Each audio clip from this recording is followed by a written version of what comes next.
Hello everyone and welcome to another tutorial from me, and today I shall be talking about decanting.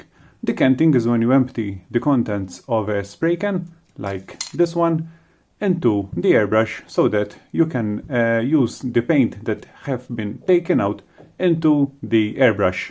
Also, I shall be talking about storage, so that the paint that you have just taken out, you can store it into a container for future use. But I will talk about storage later on, so keep following. Some might say, why should you empty the contents of a spray can to use it into the airbrush and not just spray right away? The reason is that with the airbrush you have obviously more control over the air and the amount of paint that is being airbrushed, obviously depending on the type of airbrush that you have. However, the airbrush gives you much more flexibility. A very good thing is that the paint, once it is taken out from the spray can, it is directly airbrush ready. So you don't have to add any more thinner or anything, just straight to the airbrush and you can airbrush right away. Another reason why you can go for decanting is the availability of the paint. Obviously, speaking, these type of spray cans are more accessible, more easily available from hardware stores locally, so they are more available than actual model paint. And also it makes it much more cost-wise, much more efficient, because a can like this will give you 500 milliliter of paint and it costs around 7 to 8 euros. So for that amount of paint, it is cost-wise, there's nothing to complain about.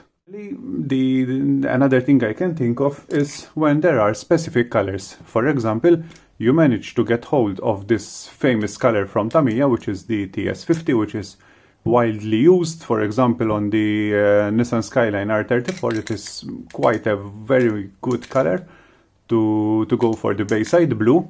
So if you have this type of color and you want to airbrush it instead of applying it directly from the can, it's a good alternative to go for decanting. Now, the method that I use is very simple, because I empty the contents into a glass jar or a plastic. Doesn't have to be exactly glass. This is a very common jar, usually found in food products. This is directly from a food paste. It was emptied. It's very important that it is highly cleaned. As can be seen, no residues, no water, nothing, very clean as it is. Alright, and basically there are many methods of decanting. If you make an online search, there will be lots of different methods. Maybe the most common method is to attach a straw. I have seen many people doing it, attaching a straw to the nozzle and emptying the contents using the straw into a jar or into anything that will hold the paint inside. I have tried this straw method many times. At some times I succeeded, at other times I created a mess, because either the straw didn't fit well into the nozzle or it moved while I'm airbrushing with the pressure or anything. I have even tried attaching plasticine around it, something that I have also seen online. So I prefer this method, because as long as you do, as I'm going to explain, there's very little chance to create a mess. What exactly happens with this method? Very simple. The important thing to remember is to spray on the side of the jar, not at the bottom. That is very important. Why? Because, let me show you with the Tamiya. Alright, if you start spraying at the bottom, at the first couple of seconds you will be okay. However, once paint starts building up at the corner of the bottom, with the pressure of the paint that is being directed inside the jar, the paint that is accumulated at the bottom will come out with the pressure, and it will come towards you, creating a mess just the same. So the concept is to spray the contents of the spray can at the side, okay, the most top possible.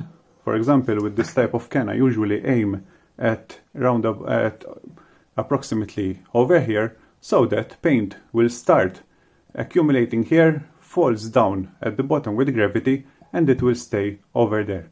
I hold it at an angle, start spraying like this. I will do a demonstration also. I shall go outside and start spraying to empty the contents of that black spray can. Okay, right there. You start spraying at the side. Paint starts to fall automatically by itself, starts accumulating at the bottom, and you have no or very, very little chance of creating a mess as long as you keep it at an angle. Alright, because the pressure of the aerosol is being directed towards the side and not where the paint is being stored. So that is very, very important when doing this method, so that you don't create a mess. Over here I have a jar that was already used for decanting. As you can see, it was used for black paint. So that is how the bottle ends up after the decanting is performed. And speaking of that, I shall now go outside and start decanting. This time I shall go for the gloss black.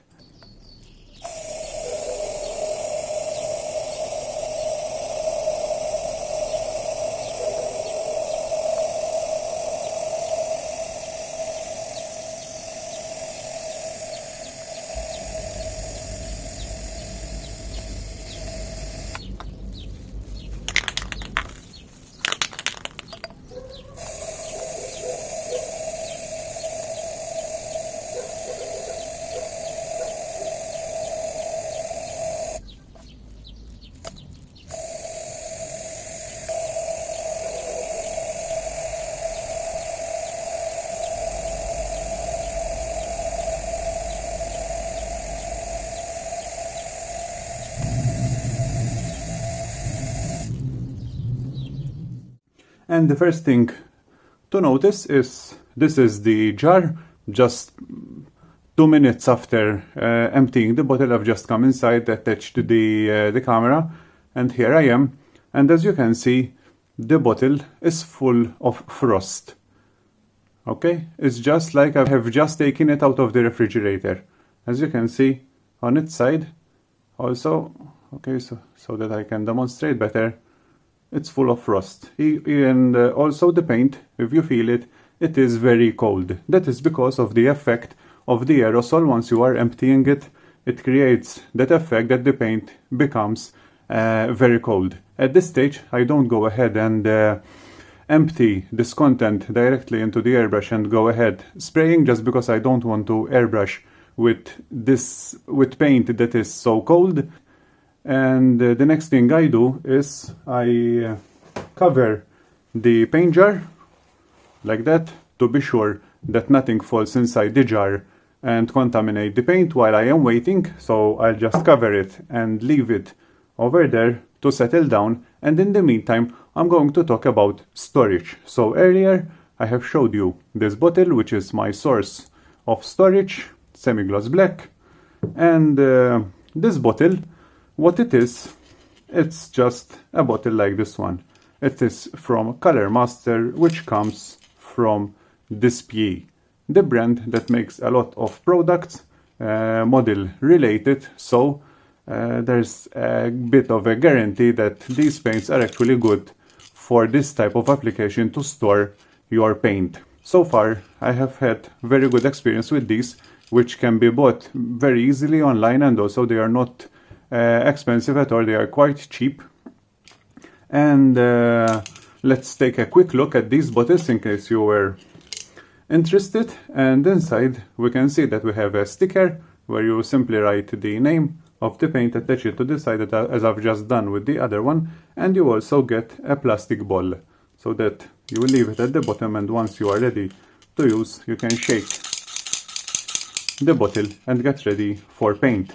And what makes it good is also that seal that can be seen right there, which perfectly close with the edge of the bottle to keep any vapors from getting out of the bottle. So that seal is very helpful, and once you notice that seal, you will know that these are actually good for paint storage.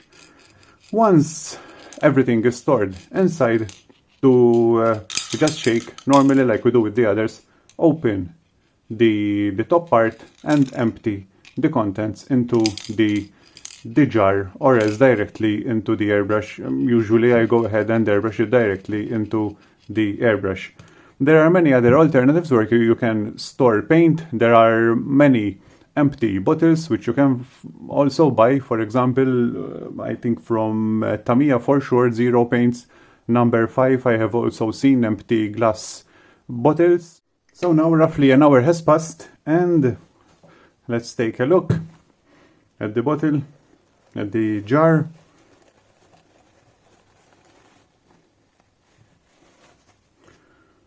Over there, as you can see, it is not frosted anymore. The paint has settled down at the bottom, as you can see.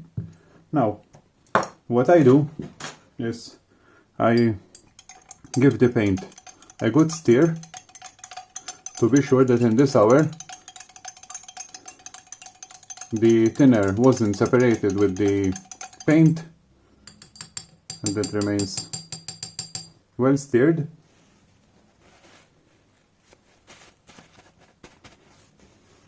And now it's time to empty into the container that I have shown earlier. I have gone ahead in this while I was waiting and wrote the label to be ready. Let's open the jar. And what I do, you can go ahead and use a funnel if you want. In my case, I use a smaller jar like this one, where I will empty the paint into this one, and since it has the funnel edge, it's much more easier to empty.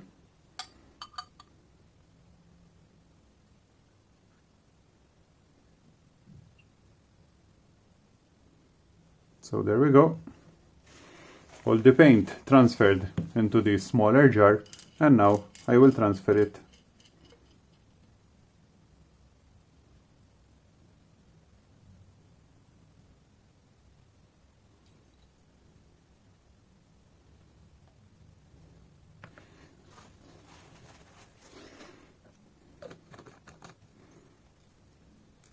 And there we go.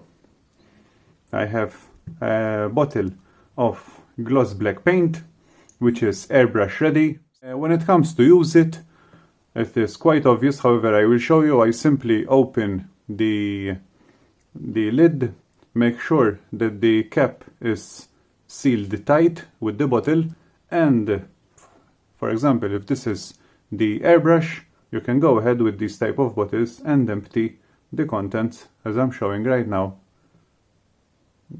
Right there. Okay, the more you press, the more paint it comes out. You can empty it directly into the airbrush. Close the lid. That is ready, waiting for you for future use. And over here I have the paint inside my airbrush, and I can go ahead and airbrush. So I have created a custom bottle of black paint for a fraction of the price if I had to buy, for example, a 60 milliliter bottle of black paint. Okay, so that is all from me. I really hope you find this tutorial helpful. If you have any questions, feel free to write them in the comment section below. I will do my best to answer and also get back to you, even if you have any feedback. That is many appreciated.